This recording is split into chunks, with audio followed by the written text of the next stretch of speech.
Hello बच्चों, इस प्रश्न को पढ़ते हैं। प्रश्न में हमें दिया हुआ है, यदि एक समांतर चतुर्भुज के विकर्ण बराबर हो, दर्शाइए कि यह एक आयत है। ठीक है ना। तो यहाँ पर हमें एक समांतर चतुर्भुज को बताना है कि वो एक आयत होगा अगर क्या है उसके विकर्ण बराबर। तो ये एक प्रमेय है जिसको हमें सिद्ध करना है। तो चलिए हल करते हैं इसको। हल करने के लिए देखें, यहाँ पे हमें इस प्रमेय में दिया गया है। पहले तो हम क्या क्या दिया गया है उसकी बात कर लेते हैं। पहले तो हम मान लेते हैं कि माना कि यहाँ एक बना लेते हैं इस तरह से।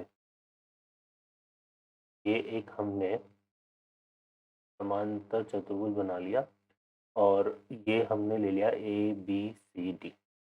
तो हम यहाँ पे मान लेते हैं, हम क्या दिया दिया गया है कि एक समांतर चतुर्भुज ए बी सी डी एक समांतर चतुर्भुज है और यहाँ पर देखो समांतर चतुर्भुज है और इसमें क्या दिया हुआ है, इसने ए सी बराबर बी डी। ए सी बराबर, क्योंकि ए सी और बी डी जो है वो इसके क्या है, विकर्ण है।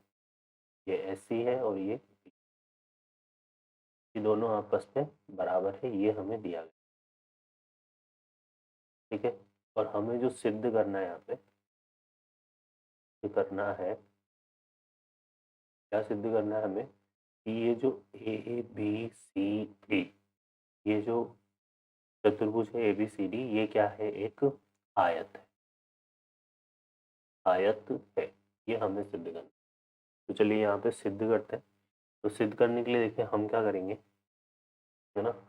यहाँ पर हम क्या सिद्ध करेंगे आयत बताने के लिए, क्योंकि समांतर चतुर्भुज आयत तब होता है जब उसके का प्रत्येक कोण क्या हो, 90 डिग्री का हो। तो हम यहाँ पर सिद्ध करेंगे कि जो समांतर चतुर्भुज है वह आयत होगा, आयत होगा यदि प्रत्येक कोण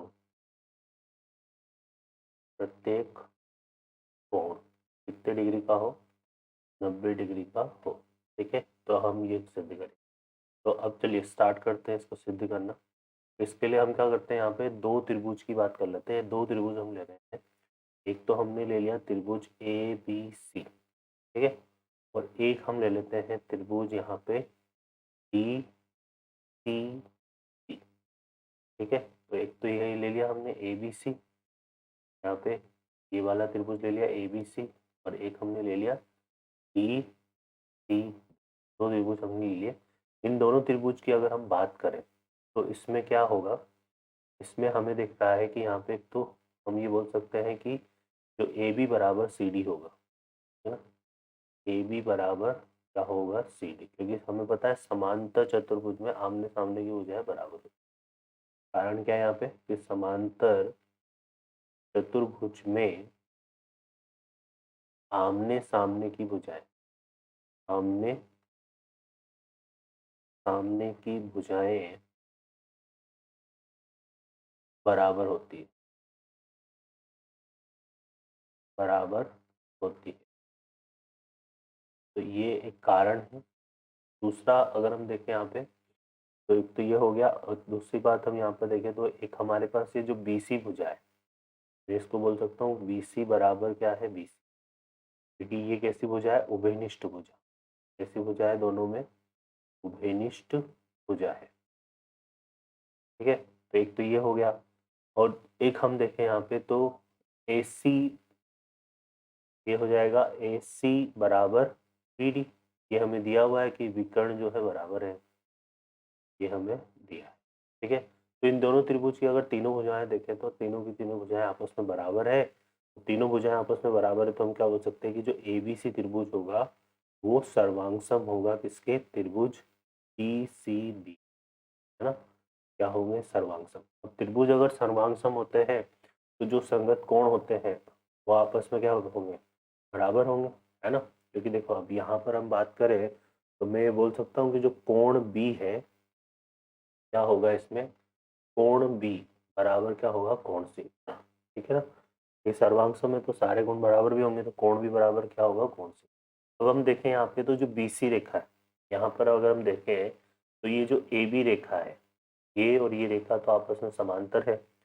ये जो बी सी रेखा है वो इन तीनों दोनों को काट रही है। यहाँ पे एक तो क्या है हमारे पास, ए बी रेखा समांतर है किसके, सी डी रेखा के, है ना। ए बी रेखा समांतर है किसके, सी डी रेखा के। और जो बी सी रेखा है, बी सी रेखा वो क्या है, एक तरह से तिर्यक रेखा। कैसी रेखा है, तिर्यक रेखा। और ये एक तिर्यक रेखा है, तो यहाँ पे जो कोण बी है और बराबर कोण सी, ये क्या हो जाएंगे, संगत कोण। क्या हो जाएंगे, संगत कोण। ठीक है। अब यहाँ पर हमें पता है कि एक ही भुजा के सापेक्ष, एक ही भुजा के सापेक्ष दो संगत कोण, दो संगत कोण एक दूसरे के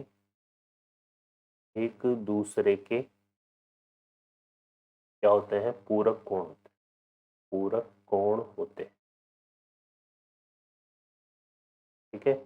एक दूसरे के पूरक कोण होते हैं, तो यहाँ पे हमारे पास क्या जाएगा, कोण बी और कोण सी, इन दोनों का योग कितना हो जाएगा, 180 डिग्री के बराबर। और कोण बी और कोण सी आपस में बराबर है, तो मैं क्या बोल सकता हूँ, दो कोण बी बराबर कितना हो जाएगा, 180 डिग्री।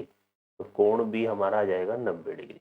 और कोण बी कोण सी बराबर है, यही कोण सी होगा, है ना। तो इस तरह से ही हम क्या कर सकते हैं, बाकी दो त्रिभुजों के लिए भी प्रूफ कर सकते हैं। तो हम बोल सकते हैं कि इसी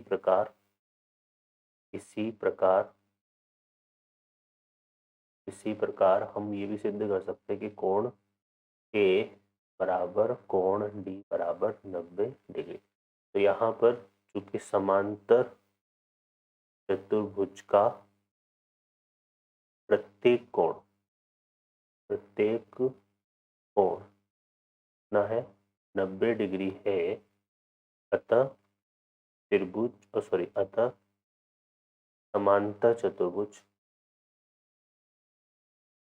समांतर चतुर्भुज क्या होगा, आयत होगा। तो ये हमने सिद्ध कर दिया। ठीक है, सिद्ध हो गया ये। ठीक है, आशा करता हूँ बच्चों आपको ये हल समझ में आया होगा। Best of luck, thank you.